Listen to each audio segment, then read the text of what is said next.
रात को सूरत वाक़या पढ़ो तुम्हें कभी फाका नहीं आएगा। हज़रत सैयदना उस्मान गनी रज़ी अल्लाह तआला अन्हु फरमाते हैं कि मैं हज़रत अब्दुल्लाह इब्न मसूद रज़ी अल्लाह तआला अन्हु की तीमारदारी करने के लिए गया। शदीद अलीम थे और उनकी बेटियां ज़्यादा थी, बेटा कोई नहीं था।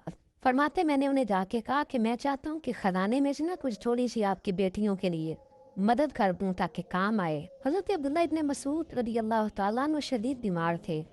दोस्तों से कहने लगे मुझे उठा के बिठाओ। उन्होंने जब बिठाया तो फरमाने लगी उस्मान आप जाएं, मैंने अपनी बेटियों को ख़जाना दे दिया। उस्मान गनी कहने लगे आपके तो कोई ज़ाहिर ज़राए नहीं है तो क्या ख़जाना दिया है?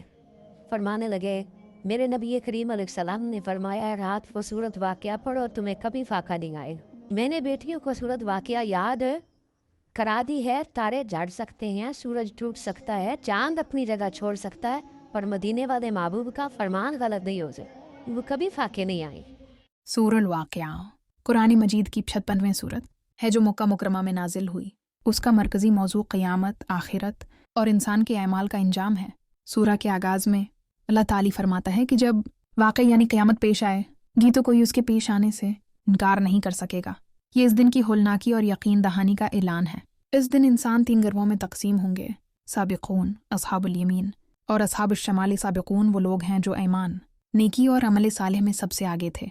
ये अल्लाह के मुक़र्रब बंदे होंगे जिन्हें जन्नत के आली दर्जे मिलेंगे। जिसने ईमान के साथ नेक ज़िंदगी गुजारी उनके लिए अल्लाह की तरफ से सलामती, सायादार दरख्त, चश्मे और बेअंतहा नामतें होंगी।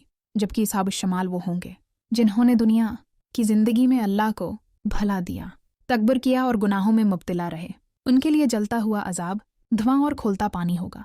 उसके बाद अल्लाह ताली इंसान को अपनी कुदरत की याद दिलाता है। क्या तुमने गौर किया कि जिस नतफ़े को तुम गराते हो, क्या तुम उसे पैदा करते हो या हम? ये आयत इस बात का सबूत है कि ज़िंदगी, मौत, रिज़्क़ और कुदरत सिर्फ़ अल्लाह के अख्तियार में है। फिर अल्लाह इंसान को अपने रोज़मर्रा तजुर्बात में गौर व फ़िक्र की दावत देता है। ज़मीन से अगने वाला इनाज, आसमान से बरसने वाला पानी, जलती हुई आग, ये सब कुछ अल्लाह की कुदरत के मज़ाहिर हैं। इस सूरा में कुरान की अज़मत का जिक्र भी आया। ये एक बाइज़्ज़त किताब है जिसे सिर्फ़ पाक साफ़ लोग छू सकते हैं। यानी कुरान महज़ अल्फाज का मजमुआ नहीं बल्कि अल्लाह का मुक़द्दस कलाम है जिसके करीब पाक दिल ही जा सकते हैं। आखिर में मौत और आखिरत का मंजर बयान क्या गया है कि जब रूह गले तक पहुंच जाएगी तो न दौलत काम आएगी न दुनियावी रतबा। उस वक्त नेक लोगों के लिए खुशबू, राहत और जन्नत की खुशखबरी होगी, जबकि झटलाने वालों के लिए दर्दनाक अजाब तैयार है। सूरह अल-वाक़िया कुरान मजीद की वो अजीम सूरत है जिसे रसूलुल्लाह ने फ़क्र और तंगदस्ती से बचाने वाली सूरा करार दिया। मुहद्दिसीन के मुताबिक ये सूरा ईमान को मजबूत करती है, इंसान को आखिरत की याद दिलाती है और रिज़्क़ के दरवाजे खोलती है। हज़रत अब्दुल्लाह इब्न मसूद फरमाते हैं जो शख्स हर रात सूरह अल-वाक़िया पढ़ता है अल्लाह ताली उसे कभी मोहताज नहीं करता। शाबिल ईमान बेहकी। एक रवायत में आता है कि हज़रत अब्दुल्लाह बिन मसूद की बेटी ने अर्ज़ किया, अब्बा जान आप अपने घर वालों को सूरह अल-वाक़िया पढ़ने का हुक्म देते हैं?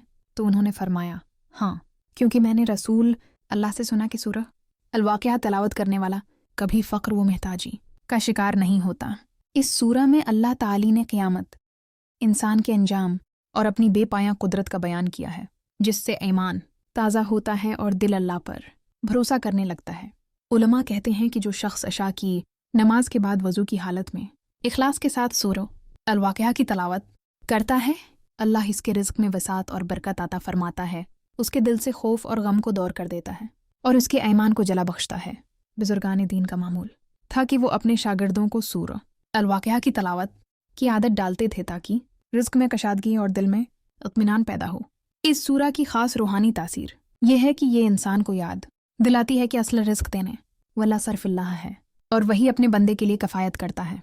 जो शख्स रोज़ाना इस सूरा को नियत, यकीन और मोहब्बत इलाही के साथ पढ़ता है उसके लिए दुनियावी रिज़्क़ आसान हो जाता है और आखिरत में नूर और रहमत के दरवाजे खुल जाते हैं।